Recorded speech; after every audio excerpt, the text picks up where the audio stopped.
In the small town of Green Hollow, life was once simple. Children played in the streets, neighbors gathered in the evenings to chat, and people lived fully in each moment. That was before mobile phones invaded every pocket and every mind. It started innocently enough. When the first smartphones arrived, people marveled at their capabilities. Information was now at their fingertips. Long-lost friends were only a tap away. However, what no one noticed was how these glowing screens slowly began to steal time, relationships, and peace. Sarah, once a lively teenager, became a shadow of her former self. She would sit for hours in her room, scrolling endlessly. Her laughter, once echoing through the house, became rare. Conversations with her parents dwindled into mere nods and grunts. Her grades dropped, but even that barely stirred her from the spell cast by her device. Her younger brother, Tommy, fared no better. Obsessed with mobile games, he forgot the joys of playing outside. His health deteriorated. Dark circles under his eyes, back pain, and a constant feeling of fatigue. Yet every time someone tried to intervene, the reaction was fierce. Mobile phones had become more than tools. They were lifelines, addictions. Even the adults weren't immune. Mr. Harrison, once known for his wit and wisdom, now sat at dinner tables lost in endless social media arguments. Families no longer spoke over meals.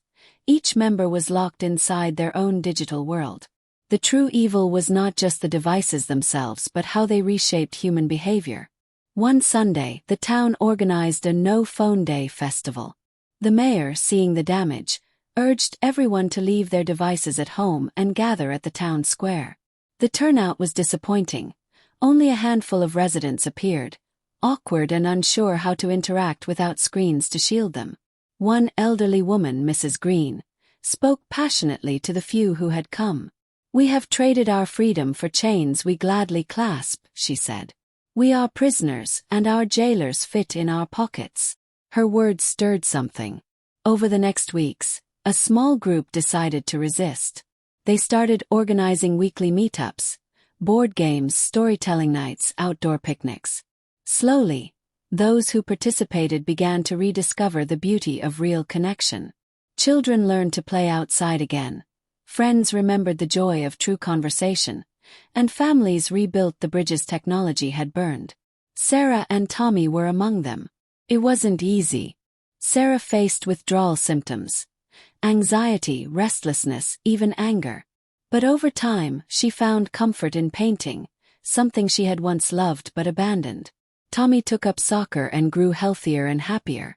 The town of Green Hollow didn't entirely abandon mobile phones. That would have been impossible.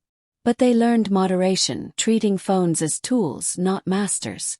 The evil had not been the phone itself, but the control it had claimed over human hearts and minds. And with conscious effort, Green Hollow began to heal, not by rejecting technology, but by remembering that life was meant to be lived, not just watched through a screen.